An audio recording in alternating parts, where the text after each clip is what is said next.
وفاقی دارالحکومت سے آپ کو اپڈیٹ کریں گے ہمارے ڈویزنل بیورو چیف دوست محمد خان کی رپورٹ کے مطابق وزیر اعلی پنجاب مریم نواز شریف کی کسان دوست پالیسیوں کے باعث کاشتکار دن بدن خوشحالی کی راہ کی جانب گامزن ہے۔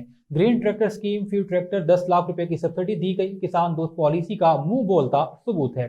وزیر اعلیٰ کی ویژن کے مطابق زراعت کے شعبے میں انقلاب اس سے برپا ہوگا۔ ان خیالات کے ساتھ ڈپٹی ڈائریکٹر زراعت توسیع راولپنڈی سعدیہ بانو نے روات دارا آٹوز میں گرین ٹریکٹر اسکیم کے تحت کاشتکاروں کو ملنے والے ٹریکٹرز کی فزیکل ویریفیکیشن کے موقع پر کیا۔ انہوں نے کہا کہ گرین ٹریکٹرز کے علاوہ دیگر ایسی اسکیمز جاری ہیں جن کی بدولت کسان مزید ترقی اور خوشحالی حاصل کرے گا۔ فزیکل ویریفیکیشن کمیٹی کے دیگر ممبران اسسٹنٹ ڈائریکٹر زراعت توسیع کوہٹا Mehr Jalil Alrahman, assistant director Gujar Khan doctor Zameer Hassan Kayani, assistant director زراعت توسیع راولپنڈی ملک نعیم الحق، مدیحہ گوہر زراعت officer, assistant director water management Gujar Khan Qambar سمیت کاشتکاروں کی بڑی تعداد موجود تھی۔